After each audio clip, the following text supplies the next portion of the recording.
एक निर्णय स्वतःसाठी, नेहमी का विचार करावा दुसऱ्यांसाठी? बोलणारी खूप बोलतील तुला, किती स्वार्थी आता वागशील म्हणून.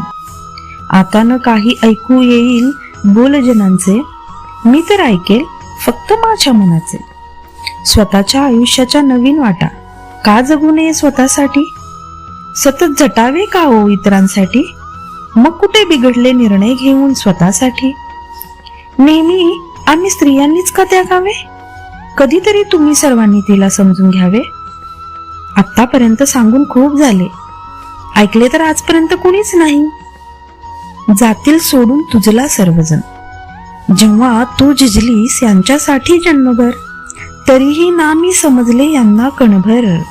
म्हणूनच एक निर्णय स्वतःसाठी, नेहमी का हो विचार करावा आम्ही स्त्रियांनी दुसऱ्यांसाठी?